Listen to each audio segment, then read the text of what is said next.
दोस्तों जैसे ही हम रॉड चलाना सीख लेते हैं तो हम अपने आप को वेल्डर कहने लगते हैं, लेकिन देखा जाए तो जितने भी लोग वेल्डिंग का काम करते हैं उनमें से 20% ही सही मायने में वेल्डर होते हैं। बाकी की 80% लोग जो अपने आप को वेल्डर कहते हैं उन्हें पता ही नहीं होता कि कौन से रॉड को कौन से मटेरियल के प्लेट पर कौन से पोजीशन में वेल्डिंग करना चाहिए। ये सारी जानकारियाँ वेल्डिंग रॉड के नंबर में ही छुपे होते हैं और हम समझ नहीं पाते।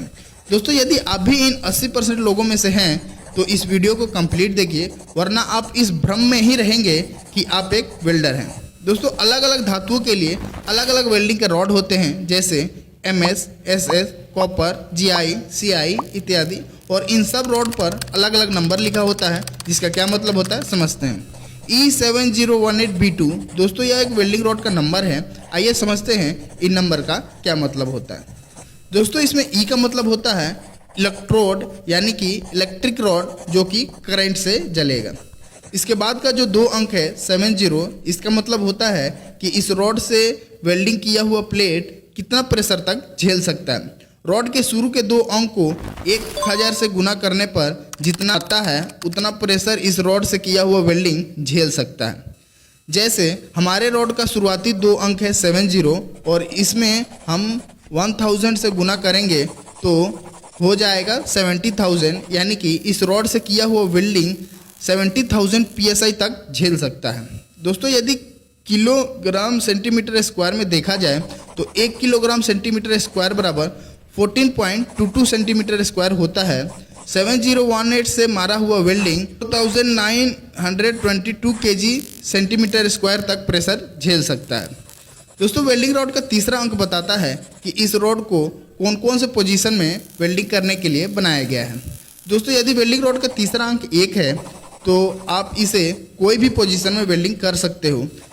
यदि वेल्डिंग रॉड का तीसरा अंक 2 है तो फ्लैट और हॉरिजॉन्टल वेल्डिंग कर सकते हो। यदि वेल्डिंग रॉड का तीसरा अंक 3 है तो इसे केवल फ्लैट वेल्डिंग कर सकते हो, और यदि वेल्डिंग रॉड का तीसरा अंक 4 है तो इसे आप flat, horizontal, vertical down and overhead welding कर सकते हो।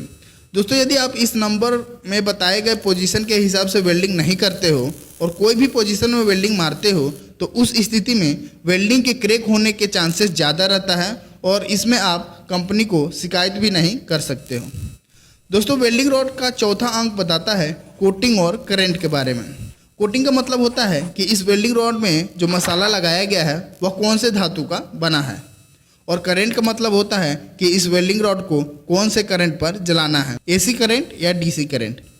दोस्तों यह है वेल्डिंग रॉड के चौथे अंक का चार्ट, जिसमें अलग अलग नंबर के हिसाब से कोटिंग और करंट दिया गया है। जैसे 7018 में चौथा नंबर 8 है तो इस चार्ट के हिसाब से इस वेल्डिंग रॉड का मसाला आयरन पाउडर और लो हाइड्रोजन से मिलकर बना हुआ है, और इसे आप AC और DC दोनों करंट पर जला सकते हैं।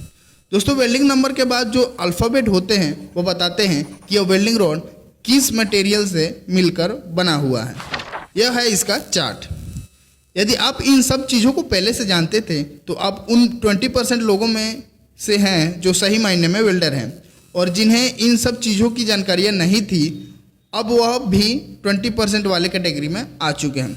दोस्तों इसी तरह मैंने बेयरिंग नंबर के ऊपर भी 2 वीडियो बनाई हैं, इसे भी आप चैनल विजिट करके देख सकते हैं।